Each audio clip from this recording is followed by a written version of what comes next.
Hey y'all, it's Omi again. You know, when I started this podcast last year, I was curious. And by now, if you've been listening to this podcast, you know that I'm curious about a mighty powerful list of things.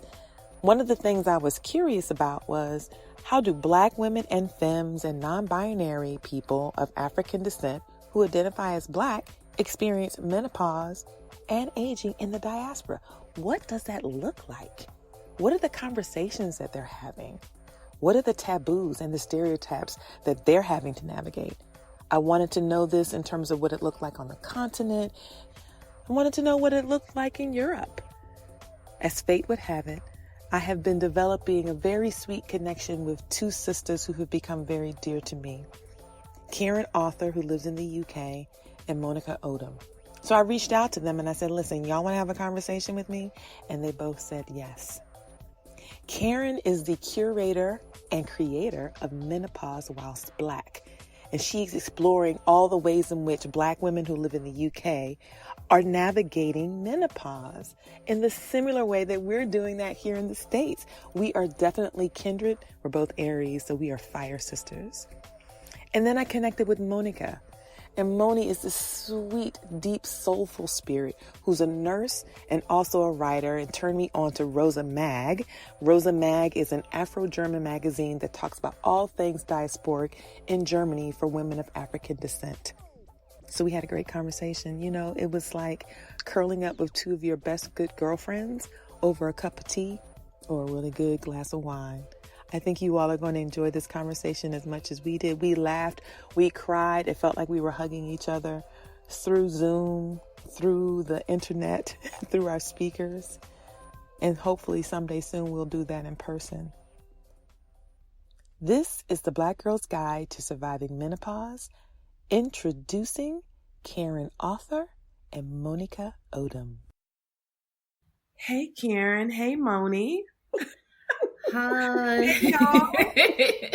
Welcome. Hey. Listen, for our listeners, for the listeners of the Black Girl's Guide to Surviving Menopause, I want y'all to know that this is special for a few reasons. This conversation is special because this is the first time I've done an interview with more than one other person. So this is my voyage into this kind of group conversation, and I'm very excited about that. And also the first time that I am interviewing Black women who don't live in the United States. And this is something that I have yearned for. I've really wanted to manifest. I've been curious about. And so I'm thrilled about that. And the third thing is, this is one of the, I guess, second or third occasions that I've had conversations with people who are not in my immediate circle, but I feel so completely compelled by, and have developed such a sweet rapport with the both of you, Moni, and with you, Karen. And so I want to give each of you an opportunity to introduce yourselves and tell folk a little bit about yourself. We can start off with your name and your pronouns and where you live and the place that you call home. And we'll start with you, Moni, and then we'll go to you, Karen. Okay. So thank you so much, Omi, for having me, and thank you for giving me the opportunity to be part of this, because I just found my home in your place. I don't even have words for it. Let me start at the beginning. Okay, my name is Monika. I use the pronouns she and her, and I am a 50-year-old woman living in Germany. I'm born here and I'm raised here, and I have my ancestor roots in the Democratic Republic of Congo and in Germany. And it is said, I don't know it for sure, but it's said that my grandmother was from Poland, but I can't put my fingers right on that. I'm sorry. English is not my native language, so this might be a bit rough in some moments, but I really try. You're fine. Okay. And my biography and my history is quite typical for being an Afro-German person.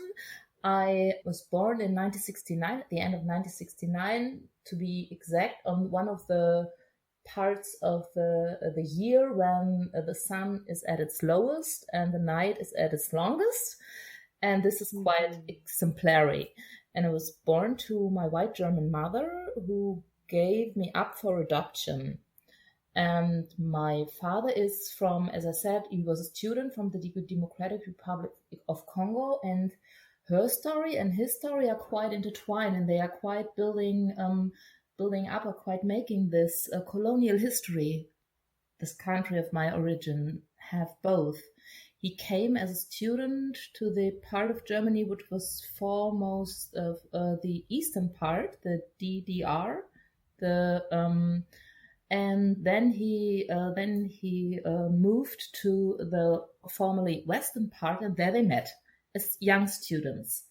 And then they made me, and then they got overwhelmed. So they then all the isms hit, the racism hit, the sexism hit, the colonialism hit, and they gave me up for adoption. And I was adopted by my white parents, and which I refer to as mom and dad, and was brought up in a rural village here. And yeah, that's pretty much it. So for my it's not, but it's where my root touches the soil, and it's why I literally call Germany my home. But I also call the DRC my home, and I call this planet my home. Yeah, so that's for that. And I grew up. That's great. And it's so I share this biography with a lot of Afro-German persons who are born during the late 60s, the early 70s, up to the 80s. Much of our fathers, rarely our mothers, were migrating to Germany, were coming to Germany for a plethora of reasons. And much of us are not, haven't been embedded in their family of origin, but were raised by single moms, or were raised in foster care, or were raised in orphanages. And this has changed during the years. And the history Afro-German persons have now is quite a bit different. Was what it was back in the days. Mm-hmm. Mm-hmm. Thank you. Karen, how about you? How about me? Hello, Omi. Hello, Moni. Interestingly, when you said your name is short for Monica, my dear aunt Monica, who I talk about a lot, who passed sadly in 2015. I don't know, it just made me feel a little bit closer to you. I don't know, I was feeling quite overwhelmed when you were talking. So, my name is Karen. My pronouns are she, her. I live in London in the UK. So, both of my parents are from Barbados. My mother came to Barbados sponsored by her father in the early 60s. And my father, they weren't married yet. My father arrived, I think, a year later. And they knew each other in Barbados, but they didn't, I think they courted, but they didn't know each other properly, as became apparent later on. But he came over and they got married, and he couldn't find work. She found work. She worked in a typing pool, they called it, just doing shorthand and typing. It's funny because I've had this conversation with my mum. My mother has a very fair complexion. It's very pretty. And we've talked about how she found it easier to get work than my father, because my father was darker skinned and a man. And so eventually there were jobs going in a small town, market town, 80 miles outside London, called Banbury. And so my mother and my father took me and my younger brother at the time to live in Banbury, where there were only two other black families. One in a population of 30,000. and they spent time trying to assimilate, really. So it's interesting because I lived there for 18 years. I was brought up there. My parents divorced when I was about 14 or 15. But I never felt that I was going to stay in Banbury. I always felt it was too small. I knew there was something outside, but I didn't know what it was. So I went. Sorry, my father wanted me to do something like be a doctor and stuff like that. But he left just as I was making decisions about what course I was going to take at school, which meant that when I was really into dance. So when I said to my mother, there's a performing arts degree, I really want to go and do a degree in, performing arts, she just said, do whatever makes you happy. So I was off. I was gone. So I flitted off to do my degree. And a few years later, I started teaching dance. I taught dance in schools for years. And then I moved across to teaching textiles. And then I moved across to what we call the pastoral side. I don't know what it is, what the equivalent is in America or Germany, guys, but it's like you look after a group of children. So I looked after, let's say, 300 children. I was in charge of making sure that I liaise with parents and that kind of thing. Because, unhappy children can't learn. So my job was, I suppose, to make sure that they were happy, sort of, that kind of thing. And I did that for years. I mean, we'll probably go into this in more depth, but basically I don't do that anymore. Yeah, I'm a fashion designer now. I'm not a teacher. I'm a fashion designer. I'm a sewing tutor, and I've got a bee in my bodice about diversity and the menopause landscape in the UK. So that's how I suppose, Omi and I connected, isn't it? Really, it is. Where do I feel home? Now, this is an interesting question because I love London. My daughters are Londoners. But when I go to, of course, we're in a different situation now because I can't travel. But when I go to Banbury, I love being in the countryside because in comparison, it is countryside. And a lot of my family are there. My sister's there, my brother's there, my nieces and nephews. But when I go to Barbados now, I feel so much at home there, even though I still have a lot to learn about Barbados. Because I didn't go I went for the first time when I was 21. I'm now 58. And I feel like I could live there. I think that COVID and this situation has really made me think about not wanting to be in London anymore.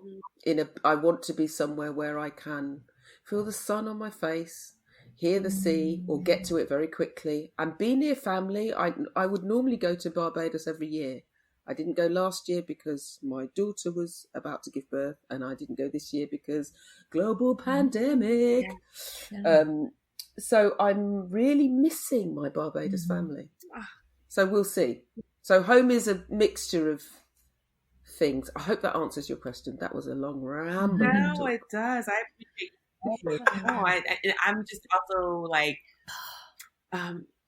it's landed on me that we are in this footprint of 50, right? With Moni being 50, about to be 51, me being 50, and you being 58. And it's like the remarkable opportunities that I feel like, for me personally, like to shift a lot of my thinking and shift the things that I want to do. I have a lot of appreciation for the fact that you were like, and so now I'm not teaching. Now I am a designer and a content creator. And I'm also like busting up these stereotypes around menopause and aging for Black women in the UK. That was so important. This whole Black Girls Guide came online for me at the tail end of a sabbatical from social justice work. Y'all, I was worn out. Like I was exhausted. I was crispy. I found myself really angry and not happy about the work that I was doing that was for the liberation of people who look like us. Mm-hmm. The liberation of our folk. I was like, mm-hmm. how can I stay in this movement space? How can I stay in this space that's been so a part of my whole adult life if I'm angry and if I'm tired? Yeah. And so these conversations with, Black women and femmes and gender non-binary folk have just given me so much life back. And also are reminding me how creative I get to be.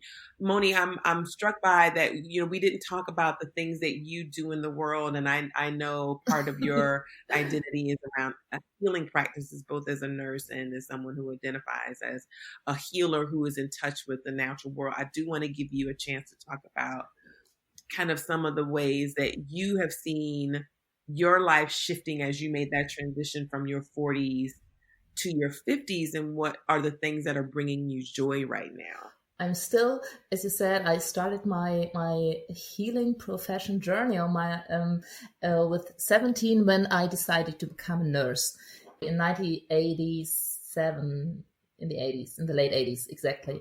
I was totally impressed by a neighbor of mine who was a nurse, and her husband who is a nurse as well. They were in the age group between my mom and me, and they really helped raise me in some kind of way. And I was very impressed by her and how she presented to the world. And one day she took me with her to work, and that was that. And I was clear, nursing it is. And I did this until last year. I worked at ICU for most of my nursing career, and then I decided to stop. Now I'm teaching in a nursing school.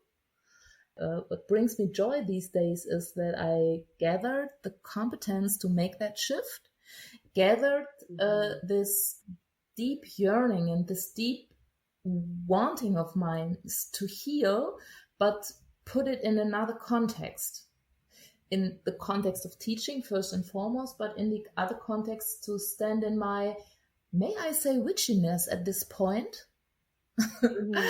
My grandmother raised me with a huge respect for nature and a huge respect for the spirit world in a Catholic setting. She always was all about those stories and of the saints, and she was a farmer. And she taught me from early days on that nature is sacred. And I grew up with that concept, and I always knew it. And this is why I early developed a love for plants, a love for animals, a love for nature. And I found my joy and my peace when I'm the most connected to this part of me being me. I can be completely me when I'm in contact with the elements, and I can hug trees, I can talk to the tomatoes. It doesn't even matter what I do. It brings me deep joy, and especially in these times, and especially also during my nursing career, often the walk back home from the clinic, the foot walk back home, literally the trees and the plants on my way from the ward back to my home, they literally healed me. They lifted me up, they hold me, and they made me whole again. I just can't. It's sometimes quite difficult to put it in words, because this kind of communication is not with words, it's just with feeling and getting in tune with my surroundings. Yeah, this is what brings me joy these days. I love that. Karen, you were talking before we got started with recording about how your mothering has transformed in the new identity you have now, a year into being a grandmother. Wow, yeah. And I would also love to hear from you, like, what are the things that are bringing you joy right now? Yeah, I want to say so much, and I also want to say I look for it. I want to speak to very quickly what Moni said. I loved what you were talking about. First of all, a fellow tree hugger. That just makes me so happy. Honestly, I love a good tree. It's almost like, because we can't hug people, that that hugging trees. I've always been a tree hugger, but I have ramped it up during my allotted time to walk during lockdown. And also a parallel is that I now work from a studio, and the walk to and from my studio, if I go a certain way, I walk along a river. It's a similar, maybe it's because I was brought up in the countryside, I don't know, but also about the power of greenery and water. And it's just such a healing experience. It literally adds 20 minutes to my walk, but I don't care, My mothering, yeah. Oh, so I have a grandson and my eldest daughter and her partner, and he's just turned 1. And the joy, the reason I'm stuttering, I suppose, is because I'm very aware that I don't want to be too gushy about my grandson. Why not? I know, because I know. But bear with me. Don't hesitate at all. Listen, no. Okay. All right. Okay. No. Yeah. Wow. I got told, didn't I? I just got told. No, I'll tell you why. I know what that is. And that's from when I was bringing my children up and the relationship I was in at the time. So I will thank you, because I will own that, because this is what is bringing me joy. Watching him, his curiosity, his growing. And when my children were this age, I didn't have the luxury of just being, because I went back to work when they were both 3 months. One of them was 3.5 months, one was 5 months. I had to work because we had a big mortgage. I was in a relationship. I was trying to do all the things and be all the people. Whereas with my grandson, I'm able to just let him discover. I'm not, it's just, human beings are fascinating anyway, but I'm noticing it because it's something I didn't realise when I was bringing my own children up. And also, what I'm loving is watching my daughter become a mother, and how she is, I'm going to say she's bossing it, and she's not someone who reads all the books and feels you have to do things. She also lets her son do what needs to happen. So, for example, my daughter is a food writer, and she's very interested in the relationship that we have with food.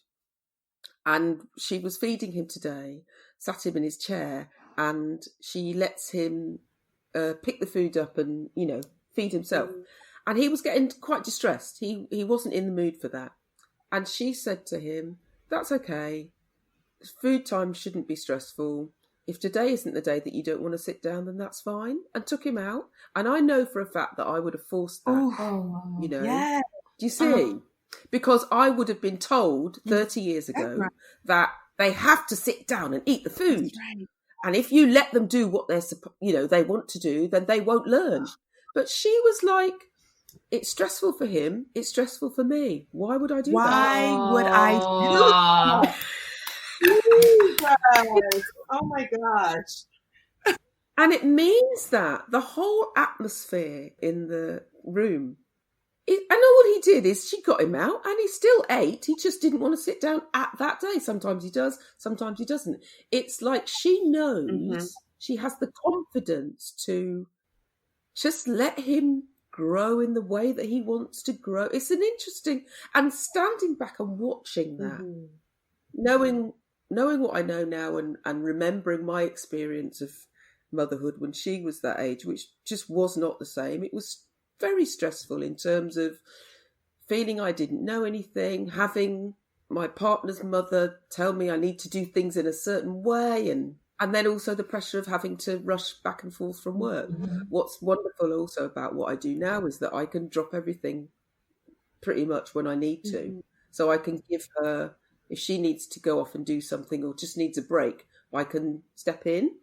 And I love that because it's actually made me more organised. Because if I know I'm having him for a day, It means that the day before I do all the stuff, you know, I make sure I'm a little bit, you know, more on it. It's a beautiful grandmothering is, wow, it's something else. And it's something they don't tell you about, or they tell you, but you don't listen. More to the point, actually. So it's hard to explain unless you're a grandmother. And that sounds a bit icky, but it is the way it is. It's just the way it is. And I am so grateful that I'm, one, able to see them, and two, but even during lockdown when I couldn't, we were FaceTiming and, you know, so it's just, we talked about the fact that he brought the joy he brought it just by existing, just by being in the world.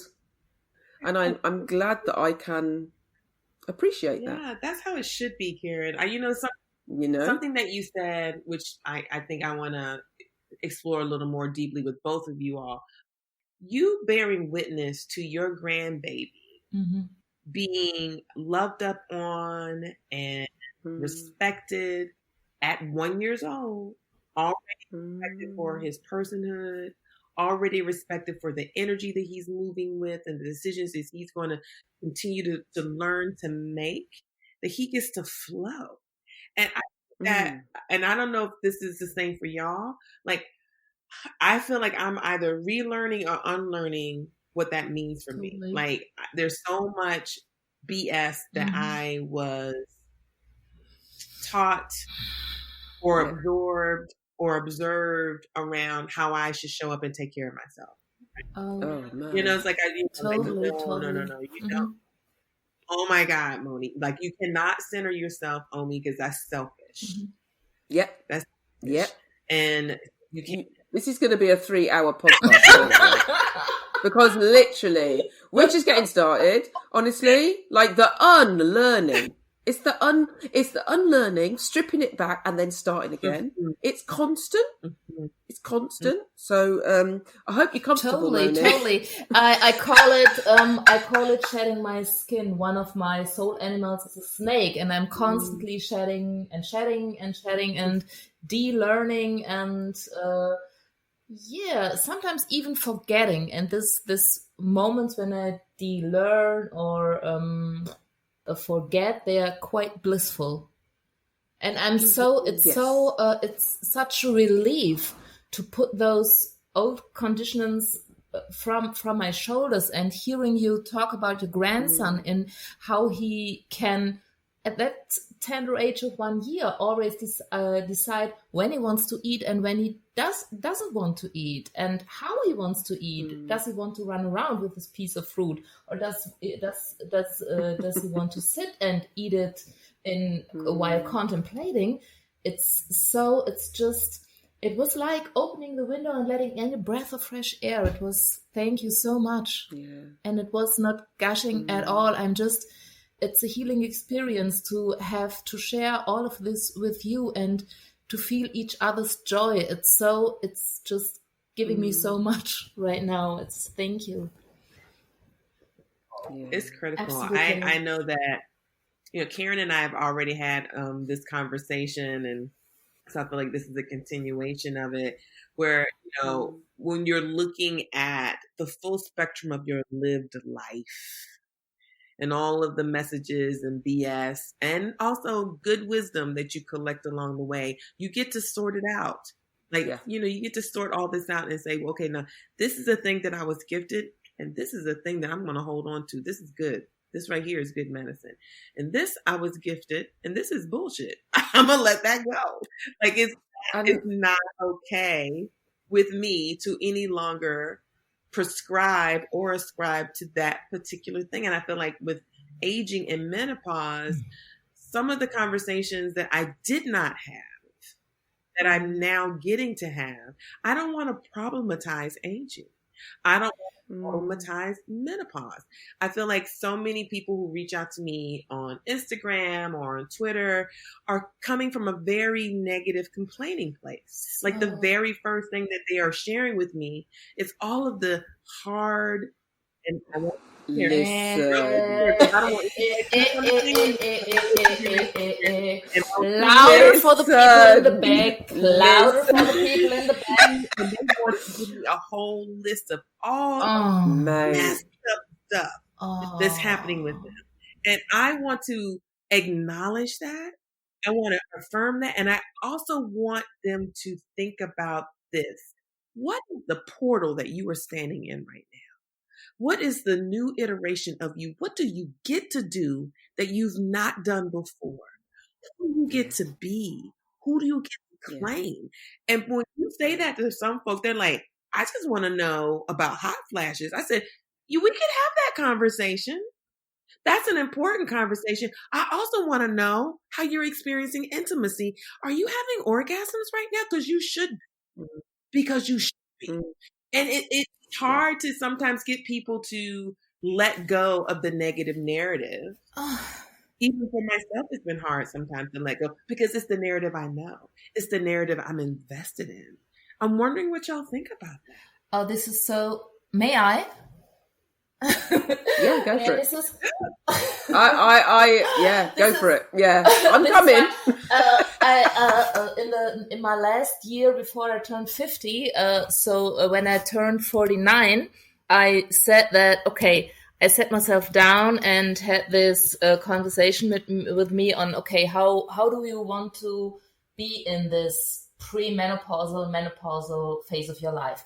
And I'm brought up in a culture where the life of someone who is identifying as a woman is brought up into the adolescence, and then in the phase of motherhood, and then in the phase of Crohn's. So I was totally, the phase of my adolescence was heavily dictated from the outside. The phase of the motherhood, I wanted to have children, but it just didn't happen. And then I was, okay, these two phases are gone. How do you want to be in the third one? And then I decided this is the phase I am going to say where I want to go, what I want to do, how I want it to happen. And I wasn't willing to buy into this hormonal chaos theory, as I call it, because I think this shift of hormones, what is happening, is just one tiny part, and I don't want that to be. Thank you. Corrected, or I don't want to be treated, and I don't want to manipulate it, because, as Omi said, it's a portal. It's a portal, and I want to walk with my senses heightened and my consciousness fully there. I want to enter this portal, and I love every bit of it. I can't say that my environment does it. I don't I don't think so all the time, but they will have to deal. And this is the changes, I find them amazing and not annoying. Because I feel initiated. I really feel initiated in something. Say that. In something way bigger than I already can see. But it's an initiation, and I don't want to miss any second of it. Yeah. I love that. I love that. Girl, yes. Go on. I love that. Go on, Karen. Go on, Karen. I just... I know. I feel a little bit emotional. Oh my God, guys. I'm tired of people saying, oh my God, menopause, I'm so scared. I'm so worried. No, I take that back. I'm tired of women who are already going through menopause saying that it's this terrible thing. I'm a bit... I don't know. I don't know how to... I was involved in an event recently, and I was a part of... I was one of the experts, and I think I went last, and they were talking... The other people were talking about all the symptoms. They were reeling off all the symptoms and talking about this happening and that happening, and estrogen does this and da-da-da. And somebody put in the chat box, you're not selling it to me, or something like that. And when it was my turn to speak, I was like, I kind of need you to know that personally, Menopause has been the best thing that's ever happened to me. In that, I am finally my true, honest self. And if I find myself not being honest with myself, I mean, like my motives for doing things, I have a word with myself. And I find myself saying things, like I feel like I'm changing all the time, to the point where I'm in this conversation with you guys. I would not have been ready for this conversation even 6 months ago, you know? And I feel that there was so much I was thinking about when you asked about, when Moni was talking, but also about when you ask about relearning, unlearning.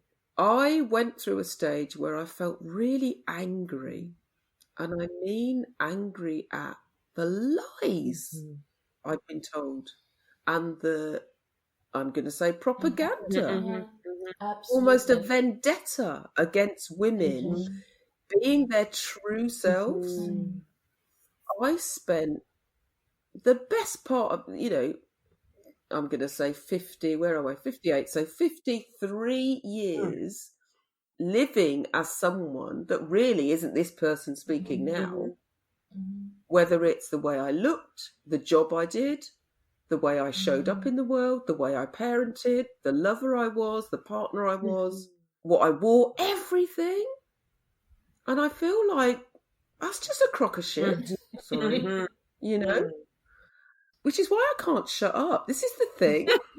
Honestly, who knew I was going to be starting a podcast? Like, who told me? Who said for me?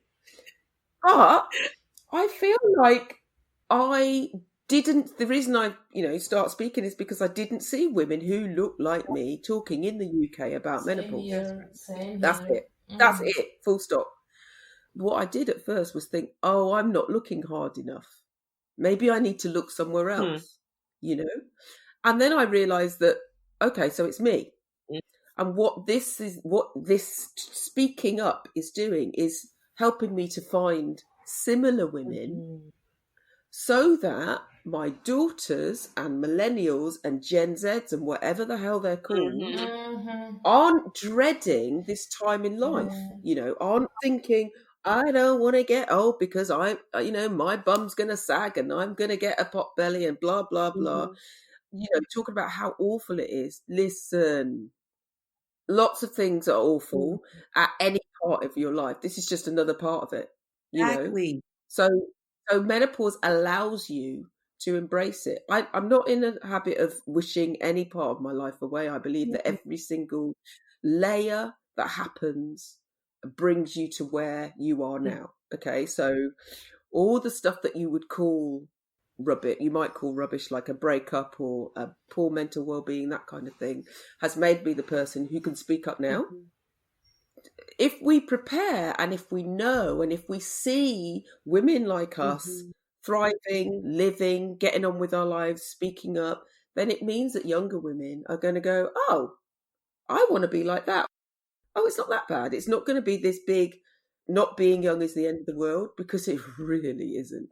It really isn't. That's right. I think like how to be fully present with yourself no matter your age feels like the message that I want to keep iterating to folks. It's like, if you are 28, I want you to be fully present with yourself. And I want you to be curious about yourself. And I want you to know that you can reimagine who you are and reclaim who you are and do all this unlearning, no matter if you're 28, if you're 38, 48, 58, 68, 90, like at any stage of this game, until you take your last breath, this is yours. Yeah. Hey y'all, I hope you are enjoying this latest episode of the Black Girl's Guide to Surviving Menopause. Before we continue with this episode, I wanted to bring a word from our sponsor. Before I started working with Kendra, I asked them to share more about themselves and their values. And here's what they had to say. We started Kendra with a seemingly simple mission: empower people who are experiencing the hormonal changes of menopause to care for their bodies naturally, safely, and holistically. And what does that look like? plant-powered, estrogen-free essentials that do what they promise. Kendra is science-backed support made by women and tailored to you. And I love hearing all of that because I wouldn't want to partner with anyone or any entity that is not natural, safe, and holistic in their approach. Kendra's line of peri, meno, and post essentials includes a daily vaginal lotion that has a revolutionary reusable applicator that dramatically relieves vaginal dryness, a sleep-enhancing supplement, an energy-boosting supplement, and a dynamic daily wellness supplement, all thoughtfully designed to target and relieve any of the physical manifestations we have along this menopausal journey that sometimes includes hot flashes, brain fog, and mood swings. Kendra has a great offer for our listeners. For any first-time purchasers or subscribers, you get 20% off anything you wish. To get 20% off your first order or subscription, go to ourkendra.com/omi20. That's ourkendra.com/omi, OMI 20 to get your discount today. I think that's why I've been a little obsessed with Lovecraft Country. I know some folk have watched it, and I'm not a hard. I've been told to watch it. I haven't watched it, and now I'm going to go and watch it. I'm trying to get my hands on some broadcasting system who is bringing it to Germany. Please. Oh, I don't know if you have access to anybody who has HBO Go or HBO Max and they have a login that you can use and watch it on your computer.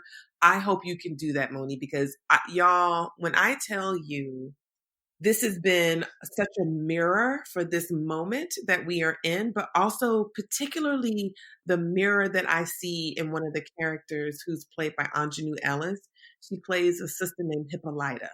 And Hippolyta, her whole journey to reclaiming herself is so, like, I was in tears the whole episode that she takes this intergalactic, interdimensional journey. And I do feel like menopause is an intergalactic, interdimensional journey.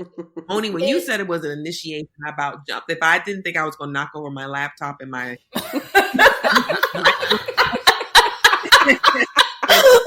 and do this whole conversation, I would have jumped up and ran around my room because it is an initiation. Totally. You know, and I've said to people before, I say, you know, when you watch a movie and somebody's shape shifting, it doesn't look like it's a pleasant experience, but it's a necessary experience.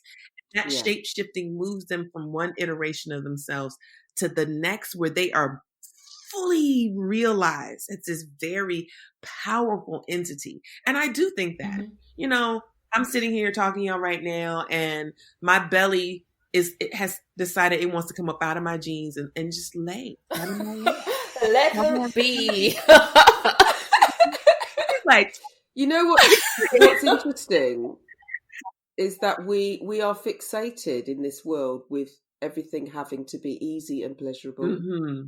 But the stuff that's actually worth it isn't. You know, the medicine that that cod liver oil that you had when you were young, that wasn't pleasant, but it was good for you. That teacher growth, right? Growth is not comfortable, and so this fixation with, I just want to, feel a certain way. I just want everything to be easy. It's not that stuff that's not worth it. I mean, I don't know, what am I trying to say? I just feel, there's a phrase, nothing that's worth having is easy. That'll do. Yeah, I agree with that. That'll do. Keep that in, yeah? And I would love for both of y'all to speak to this. You know, here in the States, my observation and my experience around how the world sees me as a Black woman is real tricky. Yep. Real tricky. You know, everybody wants to be a Black woman. They want our style. They want our flair. They want our affect and our cadence and the way we speak. They even want our bodies. And they want our breasts and our butts and all of that. But they don't actually like us. And they don't want to protect us. And they problematize us. Yep. And anytime we experience harm or trauma, we get blamed for it. And so I have noticed as I'm getting older, all of those things that are true, the way that somebody wants to say, oh, girl, I just love your style. But then they don't want to believe me when I tell them about my trauma. Mm-hmm. Or, you don't look 53, you look 33, Oh. as if that's a compliment for me. I want to look like a vibrant ass 53-year-old. Mm-hmm. Yes. Yes. Right? Like, don't invisibilize me. And so I'm wondering, what do you feel like are the unique experiences for Black women in Germany and in the UK from your perspective, certainly from your personal experience, but what your observations are around like how Black women are treated and also how they're treated as they're getting older? Ooh, wow. No, you go first. I was sitting in my mind's eye. Karen just pulled out a pad and a pencil. I was sitting with this question for a while, and I came up with some words, and what was first was invisible in some kind of way. Yeah. The difference between how Black women are seen here in Germany, it's not so much how you just told us, Omi. It's the same. It's the same, and we are okay as long as we function, and we are okay as long as we do what they are supposed us to do.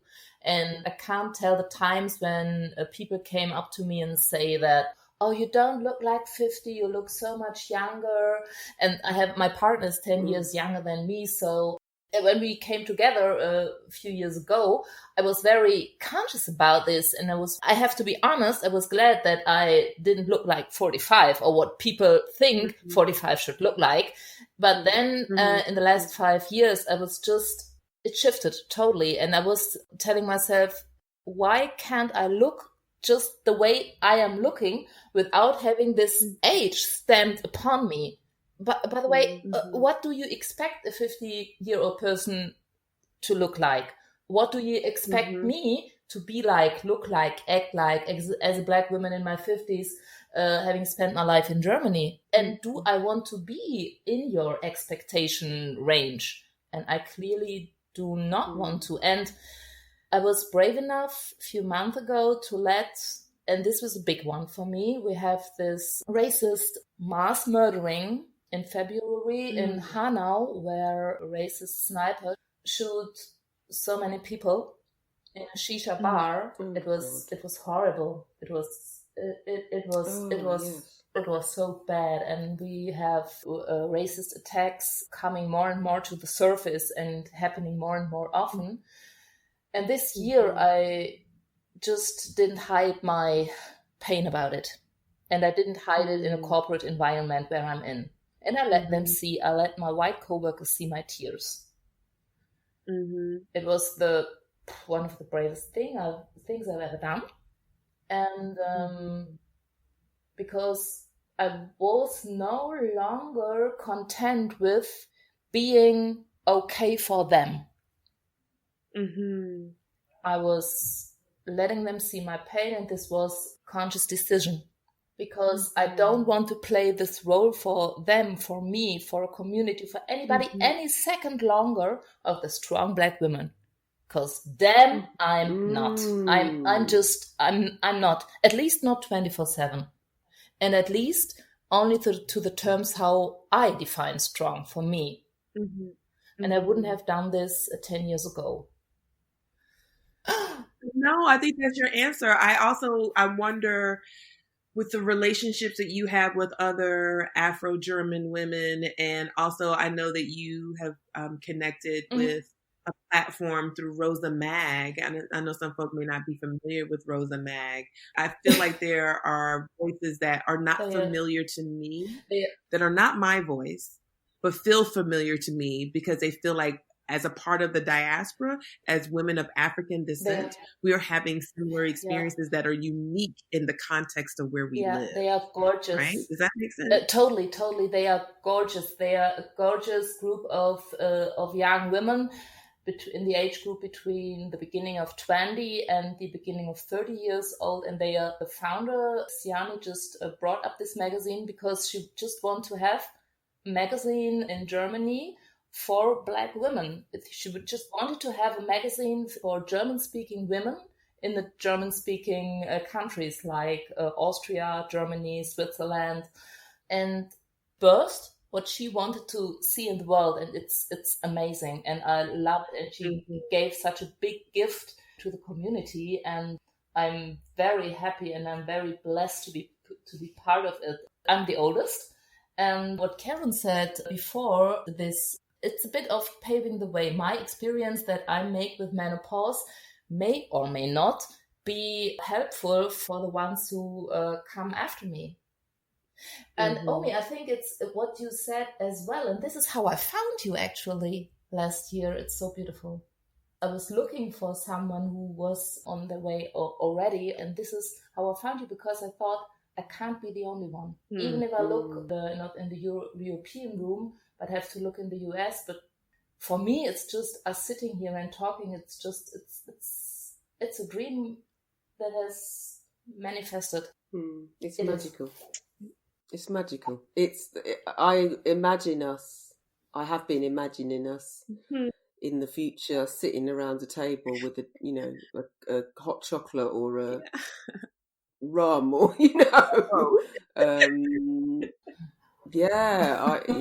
it's thank you, Omi. It's just, you're welcome. So Karen, I wanna know, for you and what you've experienced in the UK, does that feel similar to you? Because you were like, yes. Like, I was like, okay, what's on Karen's pad? What did she write? Well, okay.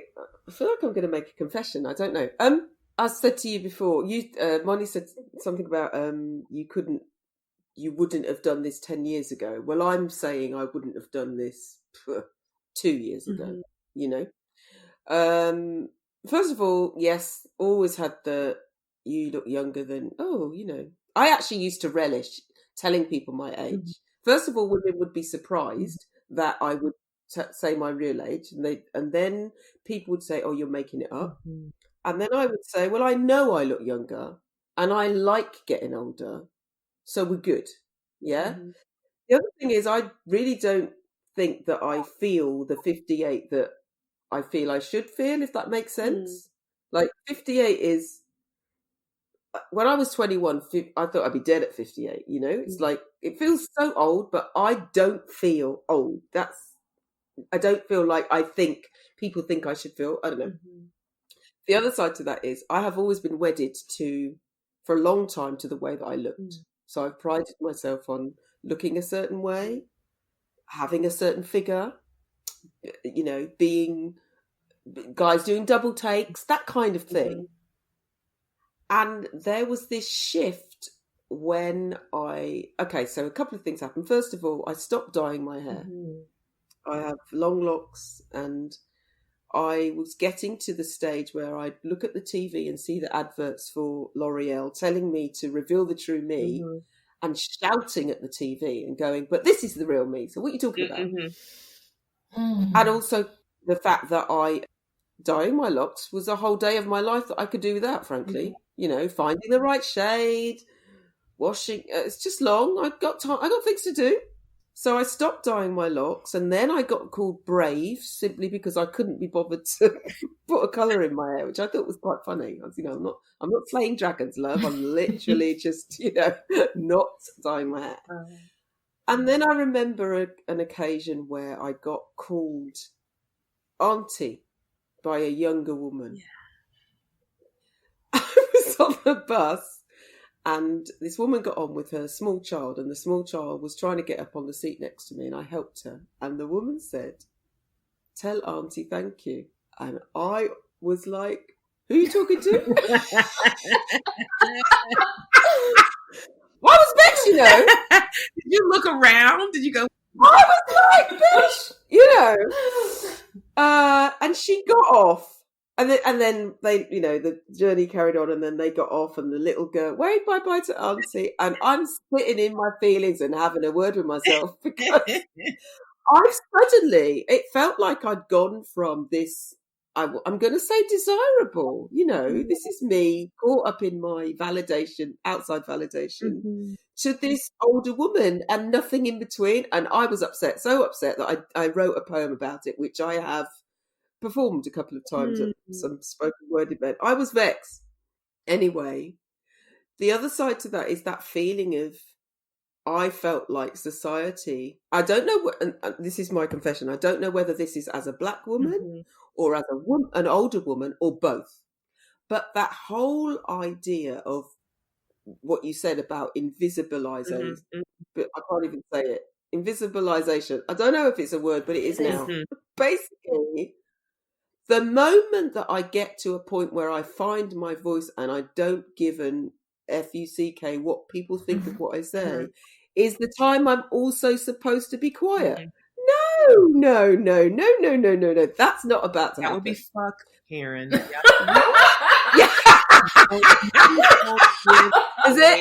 Is it? Right.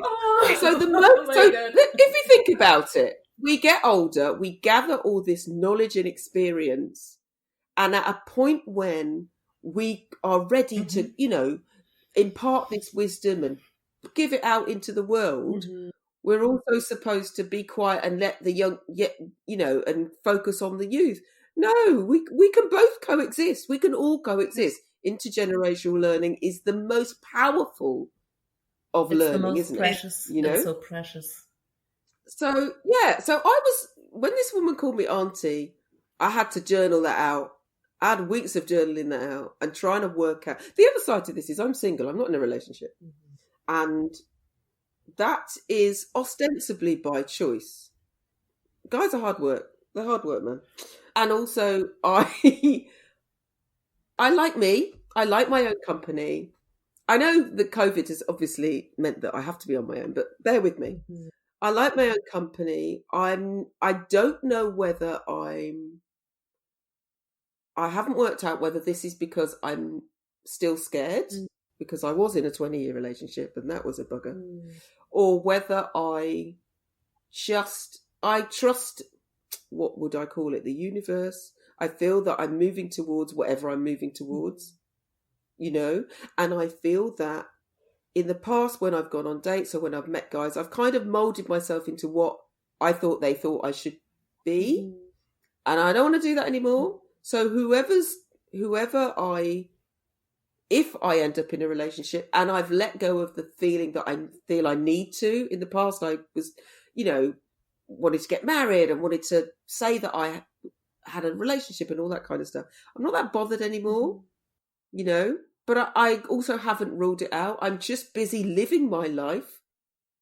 Does that make sense? It does make so much sense. And I'm in a similar situation. I'm sitting here thinking, God, this needs to definitely be like a 2-part conversation. A couple of hours, a deep on intimacy and relationships, because that is another aspect of the journey, the adventure of like, what does love look like at this stage of the game? Oh man. Like, and the thing is that I suppose Moni said about being in a relationship with a younger man, and yes, I have attracted younger men because I look younger. I feel young at heart, and guys my age, the 58-year-olds, have a different. It's almost like the guys I attract. Don't get me wrong. The guys who like me tend to be guys who think I should be grateful because I've got to this age so I should be grateful to have someone at this. It's an odd thing. It's an odd thing. And I'm not down for that. Sorry, love. No. You need to be grateful that I'm breathing the same air as you. Never mind, Exactly. you know. So I'm still working through my feelings and thoughts around being in a relationship. And I am very aware that some of that may be based in, I don't want anybody to stop me from doing what I'm doing. And maybe that's, you know, maybe I need to have a talk with myself, you know. I'm working on it.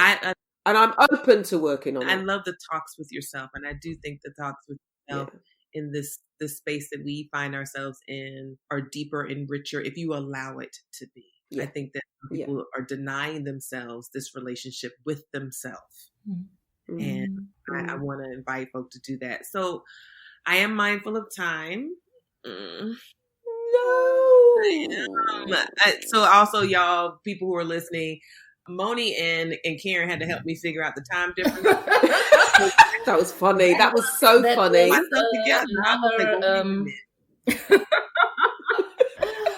Wow. 3 time zones. Right, 3 time zones. We are 3 time zones, right? Yes. That's right. Yeah. But so what we tend to do towards the end of the conversations is I do a little bit of a disclaimer and a forecast. So the forecast is that I've made a commitment to writing a tangible Black Girls Guide. Yes. I made a commitment. Y'all know this. I've made this commitment. Now the disclaimer is that I intended to begin writing this, and then the global pandemic happened. Mm-hmm. Yeah. And I got really distracted and also had to refocus my energy on some things. So what I am doing is, releasing a very small zine in the next few weeks. Like we're about 2-3 weeks out from the zine coming out, which is like a precursor to the guide. But that's exciting. I'm so excited. It's called Messages from the Menopausal Multiverse. And I think that's what that is. Okay, right. Now I get it. It's all making sense now. I'm trying to do some creative shit. I don't know what I'm doing, but I'm really. But anyway, you're doing it, but you're doing it. And that's you are initiation pregnant. It's wow. Oh, this is so good. It is not. So is this an exclusive? Are we? Is this the first? You're kind of putting it out. Have I said this to other? Well, that's just yes, I have. When we did the autumnal equinox gathering, I did tell people to stay tuned, but I don't feel like I've mentioned it on the podcast. I don't. Yeah. So I feel really excited to mention this again with you both. But I do always ask each of my guests if there were an offering that you would want to make to the guide, something you'd want to say to Black women and femmes and gender non-binary folk who are listening to this podcast about what it means to age, what it means to experience menopause. What would that be? What would you want to gift us? And so I'm gonna let you all give us your offering, and then we're gonna close out this conversation real quick. Okay, Karen, would you like to start? I knew you were going to say that. So I'm going to context this. I'm sitting in my living room, which you both would love. The walls are terracotta. The colours are browns and burgundies and deep reds. And I'm sitting in a chair. I'll send you a picture afterwards. It's a chair that's covered in different colours, patchwork, ankara, bright patterned fabric. And I'm comfortable and I feel good. And whilst you were talking, I was thinking of the word opening. And I would like women who are aging or thinking about the next steps and what's coming, or people who are dreading it, I want them to literally think of it as an opening, because that's how it's been for me. It has opened. I've done more and experienced more and been more open to things in the last 5 years than I was in the previous 53. I feel like menopause is, you use the word portal on me. I feel like it's an opportunity to step, it's like up and out to a whole new experience. So what am I offering? That's it, isn't it?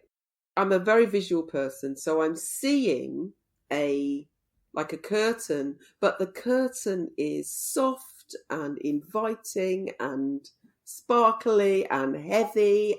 When you step through, it feels like a hug, but then when you're open, it's like Yeah, something much more vibrant. It's like your eyes are open. I'm going to shut up now. That's wonderful. I have this visual of this resplendent space that's full of light, where you get to see everything, the good things and the hard things. Right. And that I'm not trying to paint this, oh my God, it's all rosy. It really isn't. But I don't want anybody to dread menopause. I really don't. But I also feel that I want them to recognise that it's something that it is an eye-opener, actually. Yeah. It is. So that's my offering. Thank you. You're welcome. What about you, Moni? Okay, my offering. Us being together here was actually what inspires me to my offering. Then that means embracing all the parts of me, even those that seem far apart, mile-wise, super far apart, and we are so close and so near. And what's happening in this context also can happen within. That parts of me, which I think that don't fit together or go together or are not linked, really embracing it and bring it together as a whole, coming into wholeness. And then this other thing, it's a favorite of mine, that owning the liminal space, owning the in-between space, owning that space that we are said cannot be owned, or is not worthy to be owned.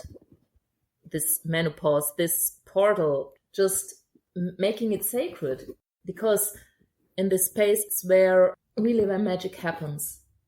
The space between ourselves is the space where exchange happens, where even electricity is, and communion and alchemy is happening. And don't be afraid of any kind of change, because that's where the magic is. And just to not fit in.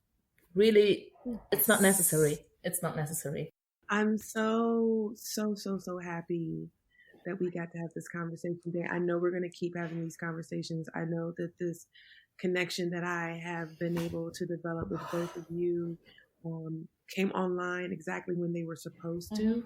I'll do a little truth in advertising for folks who are listening to the podcast. I started crying when Mary got on the call. I was just really full of emotion and gratitude for finding spaces for Black women who don't live in the same country, who have very different cultures and upbringings and experiences, to find common space with each other, to reflect truth to each other, and to be a support and encouragement. And so I'm really grateful. As we're closing out, I want people to be able to find you. So I want to make sure that folk know how to follow you or find you on social media. So Karen, can you tell us your social media handles? And then Moni, tell us your social media handles. And don't worry, I will also put them in the description of this episode. And I'm pretty sure that this episode is going to be called Sisters of the Yam, which is a nod to bell hooks and a nod to our sisterhood as Black women of African descent who all eat yams. And they're very good for you. They're very good for you. And also very much a part of our connective tissue to the motherland. So Karen, how can folk find you? And then Moni, how can folk find you? So, of course, I have two accounts. On Instagram is where I tend to hang out. Menopause Whilst Black is the Instagram space where I talk all things menopause, and my podcast has been accepted by iTunes. Yay! So the first episode will drop next week, sorry. So by the time this comes out, so that's Menopause Whilst Black on all good platforms, I suppose. And I am also the Karen Arthur, which is where I talk about menopause, but it's been going for longer, and it's me, fashion and sewing and all the stuff, and where you're happy, wearing clothes that lift your mood. So yeah. That's right. Okay, and mine is the Instagram handle is simply Monika Odum, where I ramble of everything that happens daily in my life. And the other is my blog, the in-between dot space, where I write exactly about that, the in-between space. The one is born in, the one grows in, the one finds themselves in. Yeah. This is my little happy place in the internet. Very good. So the bios are in the description, y'all, and you'll see lovely pictures as we promo this podcast episode. Give thanks so much for both of you. And I am manifesting my trip to Europe, where I get to spend time with both of y'all, where I get to sit in a chair in your space, Karen, and drink hot chocolate. Yes. And I'm manifesting the space, Moni, where you take me on a walk and we get to sit underneath a tree. It's coming. It's coming. I know it's coming.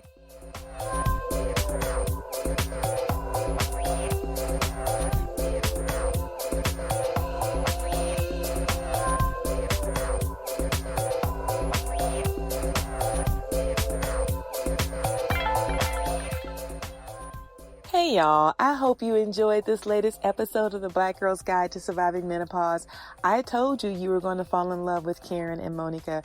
It was such a sweet conversation. I really had in my mind a visual of us sitting in Karen's living room, curled up on couches with blankets over our legs, laughing and crying and listening to music.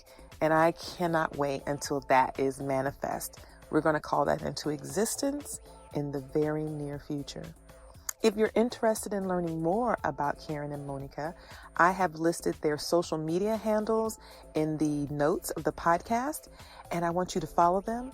And I've also had the great pleasure of being interviewed by Karen for her podcast, Menopause Whilst Black. And I want you to check that out. Check out all the fantastic work that Karen is doing to elevate the voices and experiences of Black women living in the UK.